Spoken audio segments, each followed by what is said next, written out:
This is the story of the three bears who lived in 2020 when they weren't really allowed to go anywhere.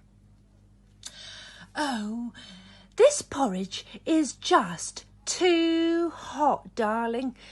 I'm sorry, but I can't really eat it. I tell you what, why don't one of you go out and have a walk and take your Astation with you just in case the police come? And I'll go into the garden. Baby Bear, what would you like to do? You'd like to smell the flowers from a social distance. OK, let's get on. Daddy Bear decided he'd like to go outside for a little walk. He only had an hour, but he had long legs and he could travel quite far. He thought he might go for a little ramble, but then again he might go for a little jog. Jogging can be taken up at any time, especially at this moment.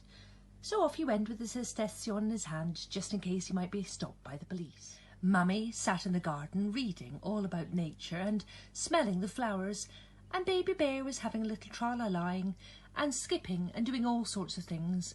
The air was lovely, the sky was blue. They were happy to have all the space in the forest. Not long after, Daddy Bear had gone out of sight because his legs were so long. There was a little girl on her hourly walk, and she was walking through the forest, and she spotted a little house. "Oh," she said, "what a beautiful little home. I wonder who lives here. I've got 50 minutes. Ooh." She looked at her watch. "Yes, I've got ample time." And she went in a bit closer. There was no answer, so she took it upon herself to walk inside. Would you ever do something like that? Well, I certainly wouldn't. I don't know about you. She quickly put her Astation on the table, and she could smell beautiful, beautiful smells coming from the kitchen and, in fact, coming from the bowls in front of her. She put her nose close and she smelled. Oh my, it smells utterly wonderful. She took a bite. "Oh, this porridge is too salty. Ugh." She went along to the medium-sized bowl. She put her spoon inside the bowl and, oh my, it was too sugary. Ugh, I don't know who makes this porridge and who it's for. She went to the little bowl that was sitting in front of her. Oh, it was jolly scrumptious, and she actually ended up finishing the bowl. She was a cheeky thing. After all this hard work, she decided to go into the sitting room. Three lovely chairs sat there in the sitting room. Oh, what a lovely place. 3 chairs. I wonder who lives here. Oh, there's a massive, huge, big one.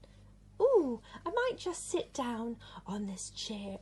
Oh, my word, it's too uncomfortable. And then she went to the medium-sized chair. Oh, I like this blue. It looks very, very beautiful. She sat down. I think it's habitat. I love it. She sat down. Oh, it's too uncomfortable. I don't like this at all. And then she went to the Baby Bear's chair. But she didn't know it was the Baby Bear's chair. But we do, because we know the story. She sat on the chair. Oh, this is just quite wonderful. I love it. And oh, crack.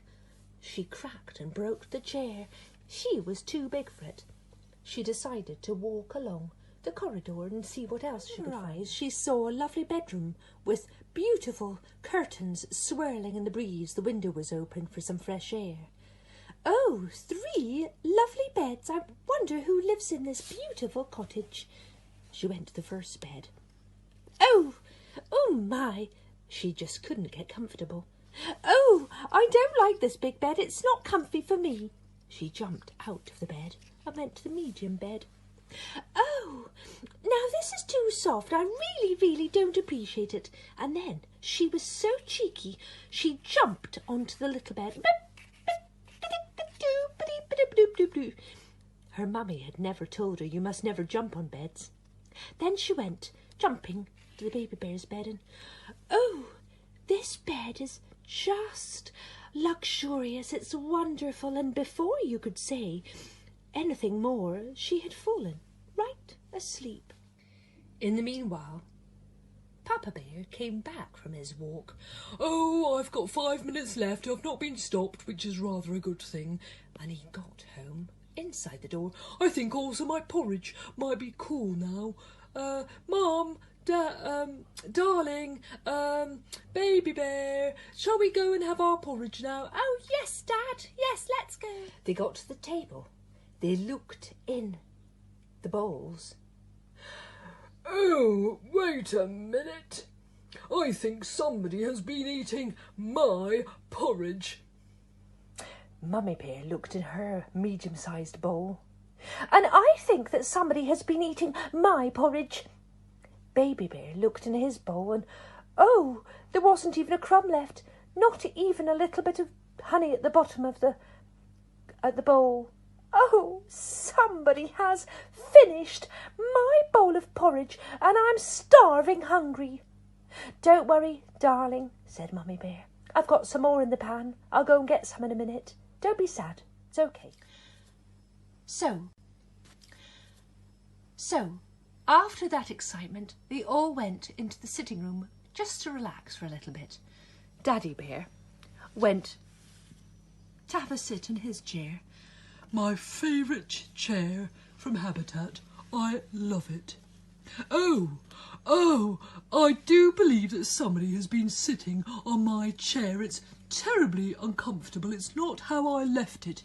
"Don't worry, my darling. I'm sure you're exaggerating.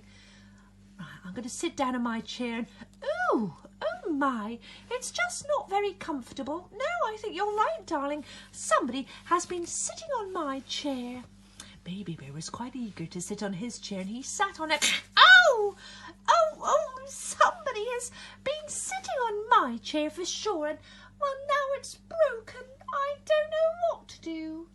Let's go and have a lie down. Too much excitement for one day. I just can't do any more.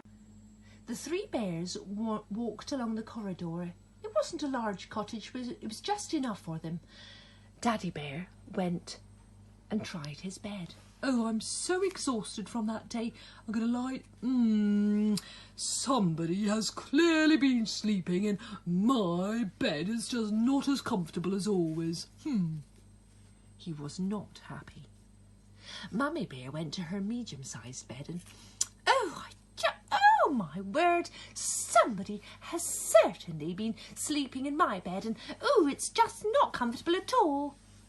Baby Bear went along to his bed and he looked in his bed and... Oh, my word! Somebody has been sleeping in my bed and, oh, well, they're still there. Oh! Goldilocks heard the three bears and she jumped with a start and, I did wonder who lived in this house. What are you doing in our house? "Yes, what are you doing, little girl? You should not be out. In fact, nobody should be out unless they're gently jogging or briskly walking or... just what are you doing? We're not allowed to be out." "Oh, well, I was just so bored after weeks of staying in my house. I just wondered if I could go for a little walk. I did bring my little station and nobody stopped me. Anyway, I thought you might not mind." "Well, I wouldn't do that and it's not very good. Anyway, that's part of the story, so we better get on with it." "Well, do you live far?" Not really. Do you think we could... do you think we might be friends? Because I like friends. And I've got no one to play with. We can only be friends if we're social distancing. Yes, we can't be too close. In fact, you could maybe come to our house, but not inside. Maybe from the gate or from the end of the garden. You can give me a little cuckoo. That'd be rather nice until this is all over and we have no virus left and we're all safe. That'd be really lovely. Yes, we could maybe do that. Let's have a play date and you could come round. We could all be social distancing until it's all over and there's no more Covid-19. Thank you very much for listening and I hope you've enjoyed my story. Bye-bye.